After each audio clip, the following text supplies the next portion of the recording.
La soberanía educativa y cultural puede pensarse como un cierto derivado del problema de la soberanía política. De hecho, soberanía es un término que viene de la política, ¿no?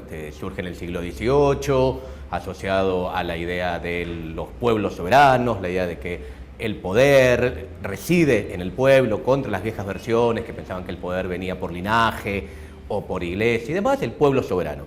La soberanía es un invento muy del siglo XVIII que va a alimentar, por ejemplo, nuestras independencias en toda América Latina, la Revolución Francesa, etc.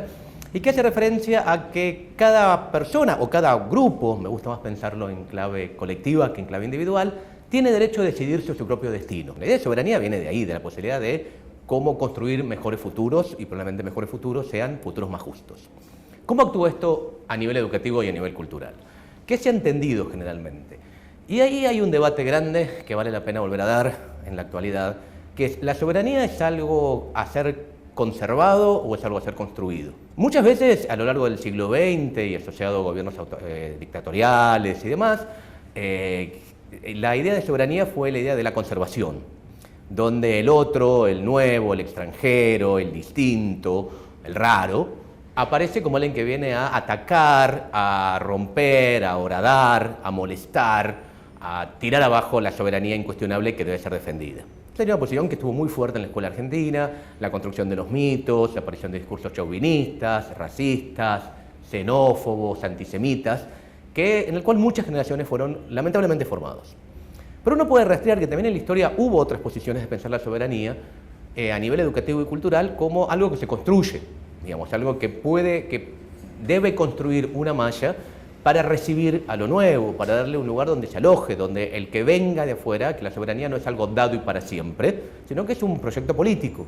O sea, recuperar la condición política de la condición de soberanía. Tiene que ver con las decisiones colectivas, tiene que ver con la posibilidad de cómo vincularse con el otro, cómo darle lugar. Me gusta pensar a mí la soberanía no tanto como o somos totalmente autónomos o somos totalmente dependientes, sino pensarla como qué hacemos con lo que nos viene de afuera. Pensarlo como una construcción. ¿Qué tomamos? ¿Qué no tomamos? ¿Por qué sí lo tomamos? ¿Por qué no? No hay que tomar todo porque sí, no hay que tirar abajo todo porque sí, sino recuperar esta idea de sujetos. Me parece que la función educativa es preparar para esta idea. Tal vez en la historia de la educación argentina, una línea preponderante a lo largo del siglo XX fue la idea de soberanía como soberanía territorial. Y la soberanía tiene que ver con un territorio totalmente, todo el tiempo en riesgo, todo el tiempo atacado, sobre todo por países vecinos. Esa sería una línea que uno puede ver, insisto, en los gobiernos militares, en esta idea de la soberanía como territorio, la soberanía como un problema militar, como un problema geopolítico. Otra línea que uno puede encontrar, por ejemplo, en algunos discursos, tal vez, en algunas versiones del irigoyenismo, probablemente en ciertos momentos o en ciertas líneas educativas del peronismo, por lo menos del primero y segundo gobierno, y también del tercero, donde uno puede ver la soberanía como un problema cultural, como una decisión, no es algo dado, es algo que se construye en esta idea de la soberanía como la capacidad de decidir, y la capacidad de decidir lo más justo para todos.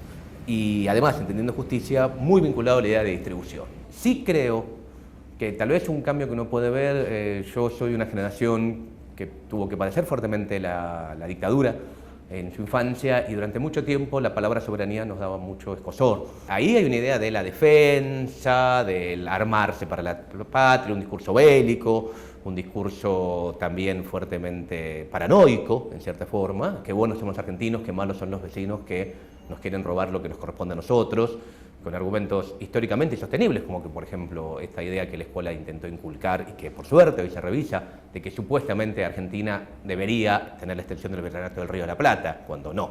Argentina fue algo que salió de ahí como tantos otros lugares.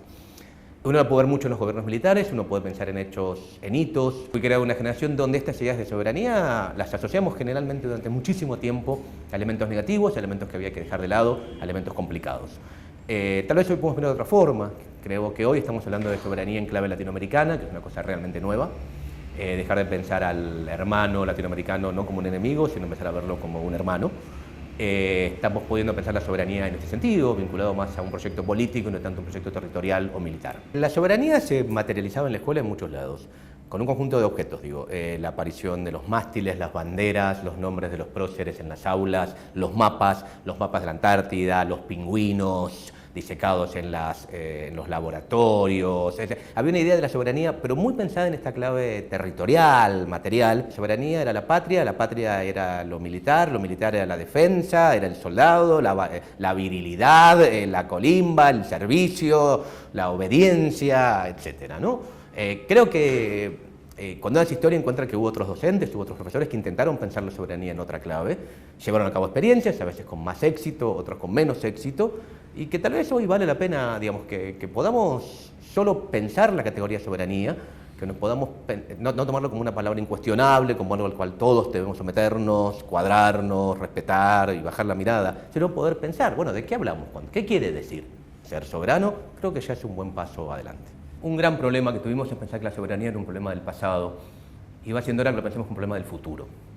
Es un proyecto, es algo a construir, es algo a seguir armando, no es algo que ya que heredamos, es algo que nos llegó y que debemos guardar contra los ataques, sino algo que tenemos que construir. Tenemos hoy la posibilidad de que nuestros alumnos sean soberanos, no quiere decir que se adecuen, respondan a mandatos que no pueden cuestionar, sino que puedan construir nuevos mandatos para las generaciones que sigan. Los volvemos soberanos cuando les damos un futuro.